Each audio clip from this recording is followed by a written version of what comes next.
Okay, so this is day 2 of our trip. Christina is learning how to do a lift. There's struggles. I know how to do a lift. You do? Yes, I used to use them all the time when I was in the Navy. They've changed their interface, which is a pain in the butt, but it's the same concept. Yet it wasn't set up yet.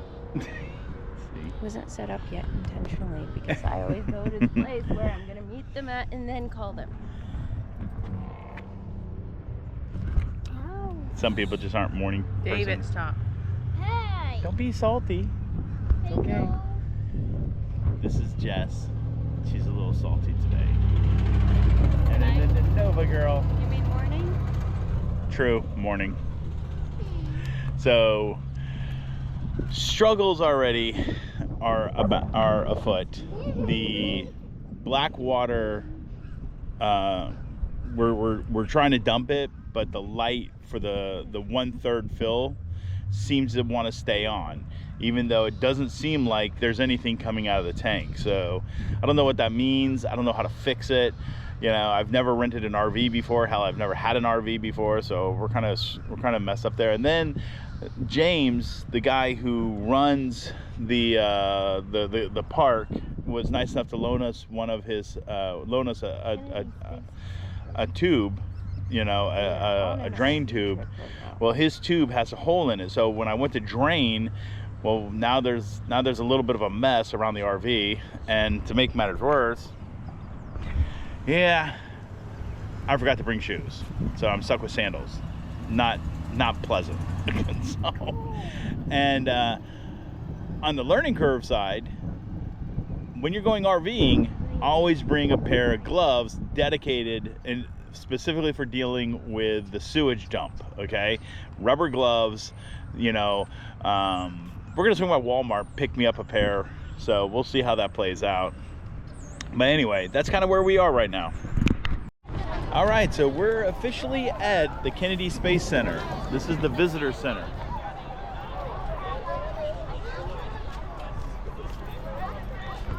Looks a little crazy, but we'll figure everything out as we're going forward. Right now, there's a lot of questions, and we're still trying to figure out how to get everything situated. It's gonna be rough with my sandals, but you know, we'll go forward.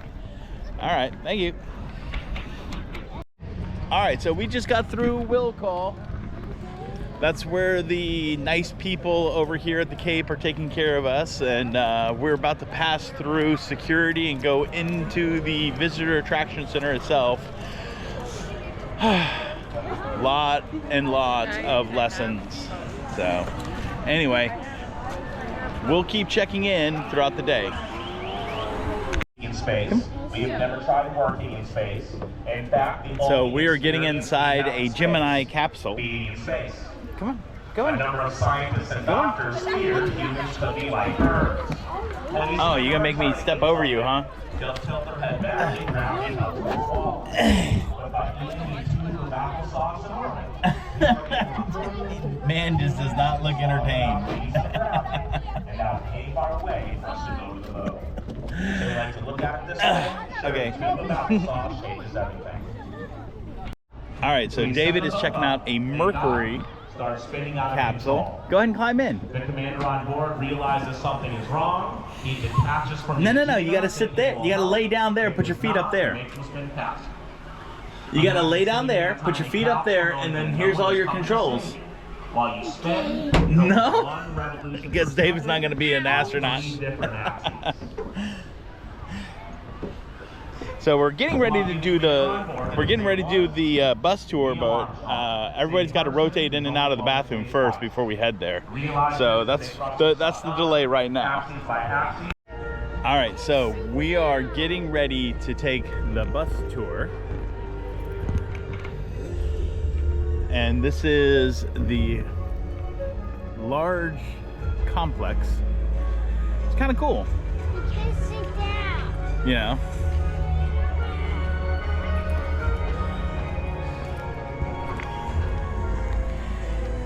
You get the vibe of theme park, you know, but something tells me that vibe of being in a theme park is gonna fade away real quickly once we get on the bus tour. So anyway, we'll keep in touch, and we'll keep taking short little videos. All right, so we are looking for the bus tour.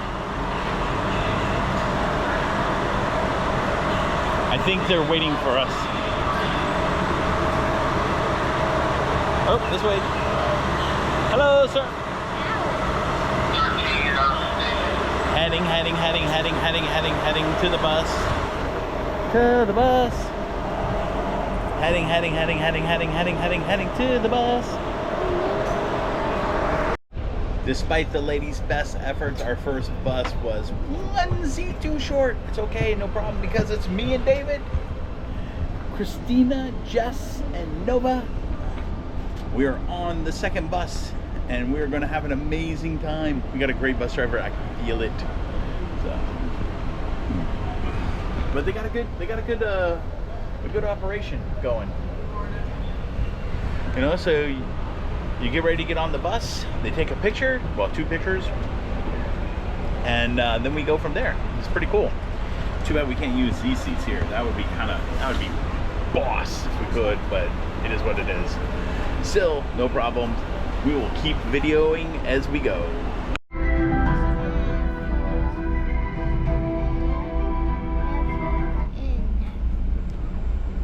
All right, we'll be a few minutes here, getting through the check station. All right, so we just made it past the no camera zone at the guard check. So we are now turning onto, looks like one of the roads heading to the VAB. And the complex is pretty impressive. You guys are gonna like what you see.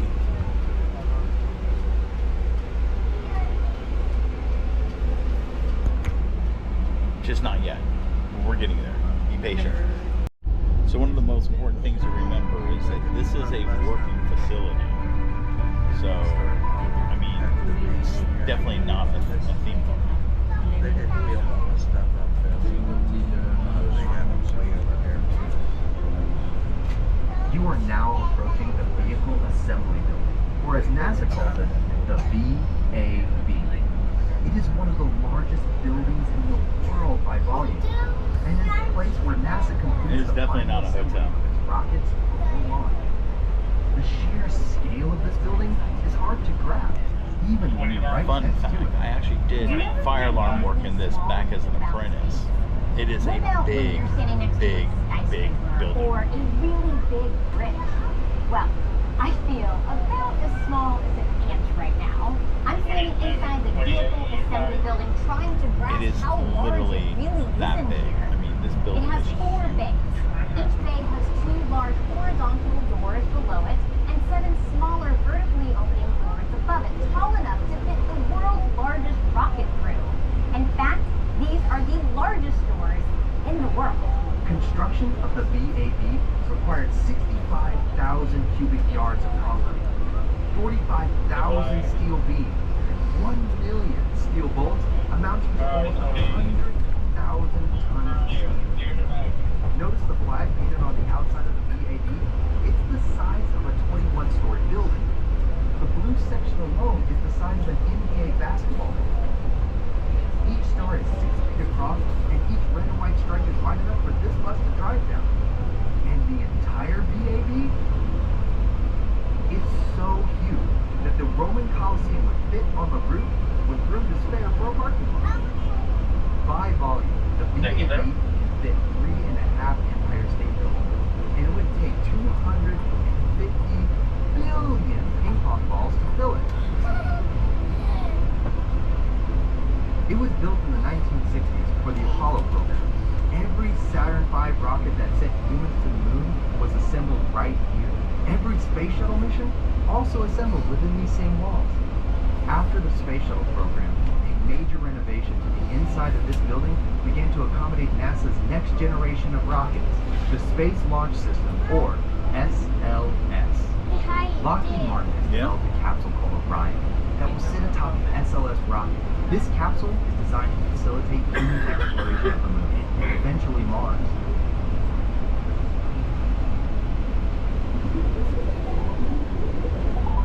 We are still probably about a Take a look at the 4-story building with the slanted windows as we drive through this. Instead of going for a short so trip, we're going to stay. The VAB. We're inside the VAB at level 26, 274 feet up. And I can see behind us, right over to the right, the newly added crew access arm attached to this mobile launcher. I want everyone here to meet Cliff Lana, the mobile launcher project manager. Cliff, can you explain the significance of adding that access arm? Sure. The crew access arm is one of the last major modifications to the mobile launcher in preparation for SLS Alliance. It basically will be the very last place on Earth that the crew will be before they're in the spacecraft and headed to space. Now, the white room provides a contamination-free environment up next to the spacecraft, and as you suspect, it's white. Hence the white room. Makes sense. Now, how does the mobile launcher support the SLS rocket? The mobile launcher provides fuel and power to the SLS and Orion. It's actually a stacking platform for the rocket. So there's a platform next to this 380-foot tower that the rocket is actually built next to, and then the umbilical arms attached to it to provide that fuel and power. Wow. And so does the mobile launcher actually go all the way to the launch pad with the rocket? It does. And the crawler transporter comes in, picks up the mobile launcher with the rocket, transports that entire thing out to the pad in preparation for the launch. Oh, that is very impressive. It is, and I hope everyone here today has a great time. Even attending NASA the Space has food Center, trucks. enjoy all the great exhibits, and come back soon. Food trucks. That's the launch facility right there. The launch control facility.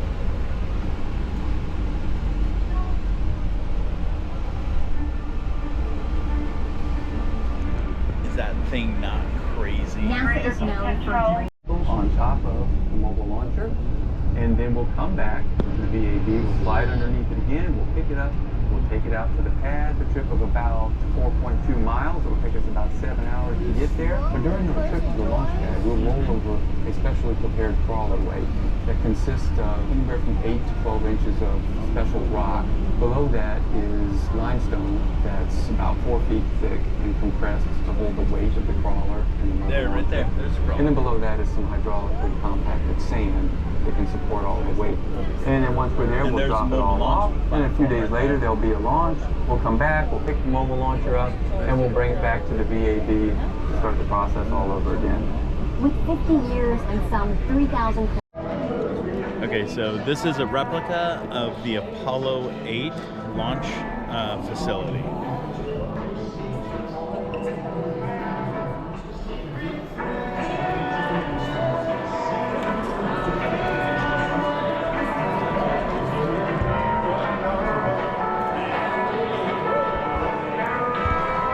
I'll try to run some video once I get everything going.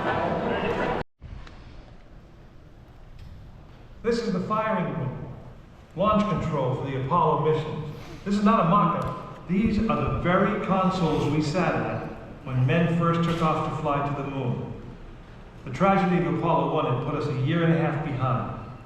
We were making up for it in one big leap, and we were doing it with a rocket that no man had ever flown before.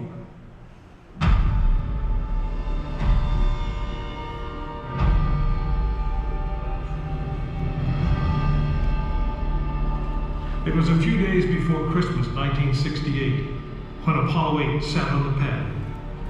She was the first of a new kind, a moon rocket. This was the Phoenix, risen from the ashes of Apollo 1. The first Apollo crew did not die in vain. This was to be their testament.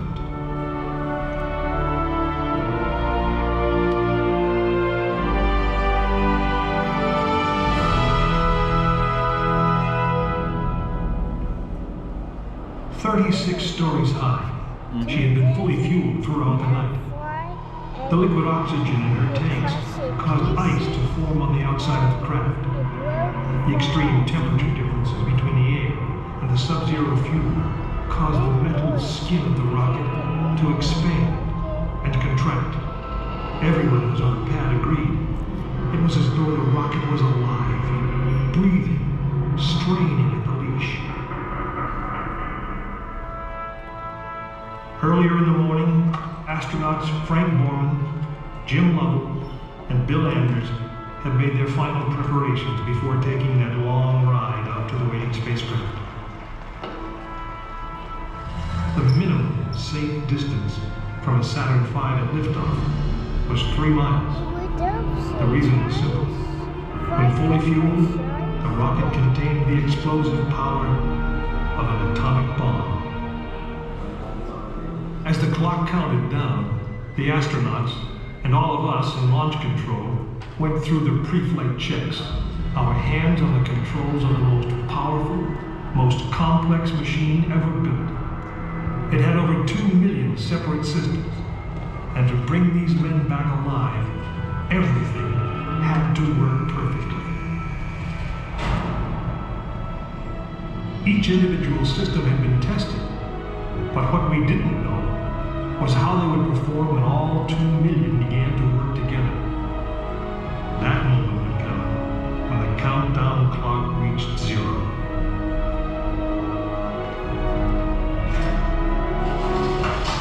If a maneuvering thruster failed, if communications broke down, if navigation was off by 1 degree, if any piece of the miles of wiring, circuits, relays, or valves was defective, Frank Borman, Jim Lovell, and Bill Anders would pay with their lives. As they sat, waiting for launch on that chill December morning, these 3 astronauts were back to what they had always been, test pilots.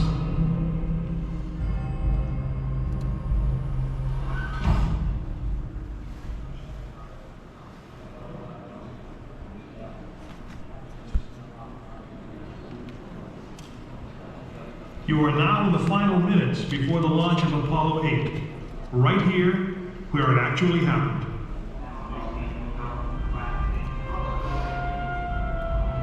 Mankind is about to leave his planet behind and journey to another. It is one of those rare moments when history is not being made, destiny is being embraced.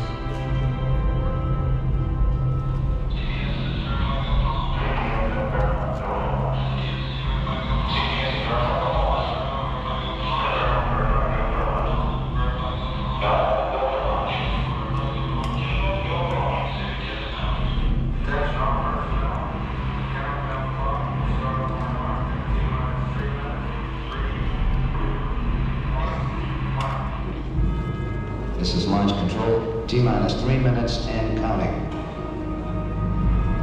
We have completed our communications checks with the Apollo 8 astronauts in the cabin, and the communications are go.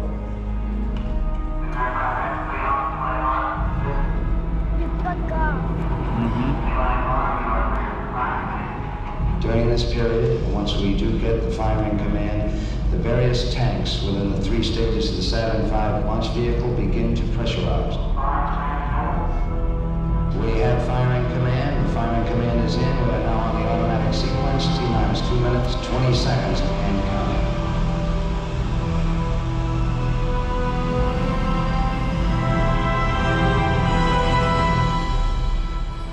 Our status board indicates that all aspects are ready. Instrument unit is ready, spacecraft ready. Final check of the emergency detection system, that ready light also on. First stage preparations are completed. All systems are ready, okay. Okay, keep going. And we're on. Ready to go to concave. Stand by, Walter. Okay, you're on. All systems go. 1 minute, 45 seconds and counting. The first stage liquid oxygen tank has been pressurized, and the pressure is still building up. Coming up in 90 seconds, mark T-minus 90 seconds and counting. The Apollo 8 crew standing by, spacecraft commander Frank Borman, Jim Lovell, Bill Anders. We now report that the liquid hydrogen tank in the 3rd stage is pressurized. 1 minute, 15 seconds.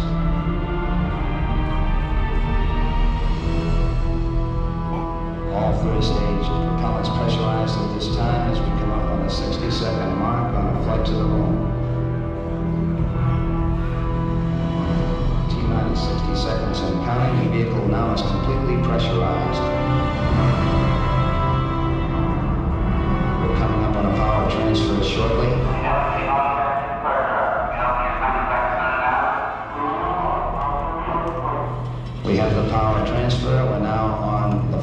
batteries within the launch vehicle.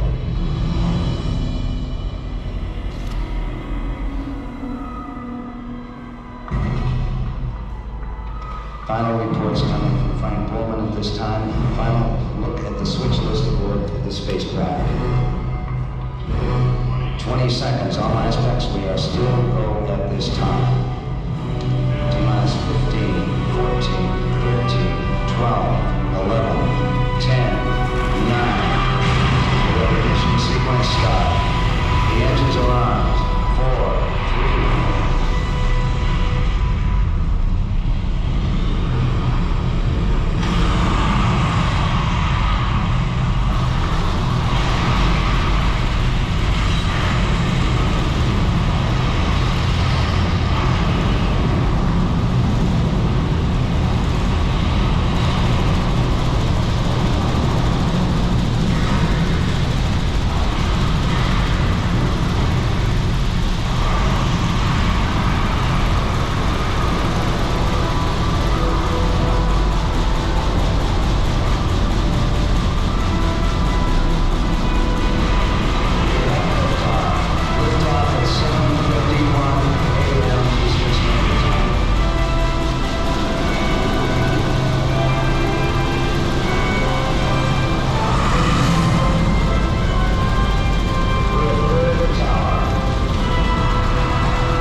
Apollo 8 successfully orbited the moon, and the astronauts returned safely to the Earth. I know. I'm Jim Lovell, and I was one of the crew of this spacecraft, Apollo 8. We were the first men to see the surface of the moon from just a few miles away. But it was the hundreds of thousands of men and women who worked in that team, and the millions of people who supported the mission that really made it possible. That way, I guess, we all went to the moon. Now, on the other side of those doors, you'll find an actual Saturn V moon rocket. It's still the most powerful, the most complex machine ever built. And I guess it's the only one that can take you to another planet. I actually got to fly one on a second flight to the moon called Apollo 13. But that's another story.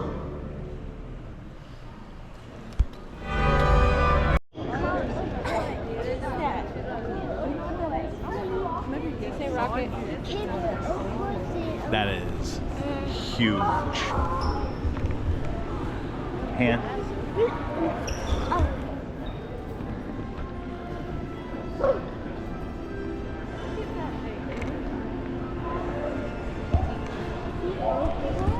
Somehow working on a pair of marine diesels seems woefully inadequate when it's standing underneath this monster.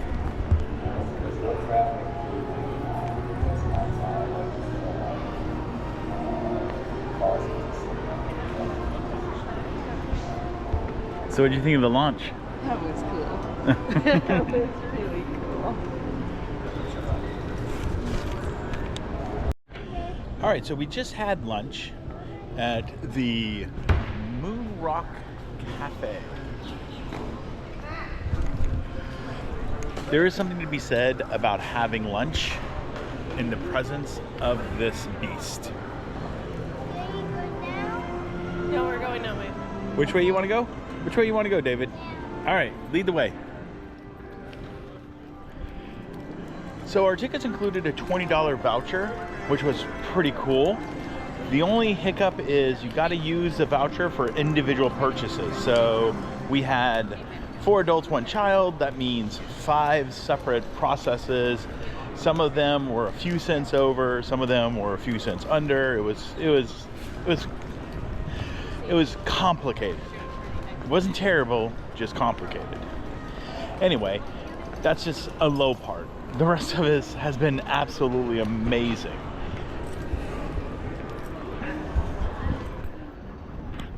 I love the whole feel of this. I love being around everything. It is truly amazing. And it's sad that we had the hiccup with the tickets, where we have 5 extra tickets for the 19th. I've made overtures to some family friends. Hopefully we'll be able to get those tickets utilized, and we're not throwing them away. So, but for now, we'll keep recording, we'll keep checking in. Christina is about to explain eating froze-dried ice cream. First off, it's not cold. Second off, it's like eating a crunchy marshmallow. It does taste good though. It's just weird. That's life wisdom right there. And now we're getting on the bus, heading back to the visitor center. So, what were you saying, David? David's cold. So, we're on the bus, heading back to the visitor center. Somebody is a little cold. We're gonna have to warm them up.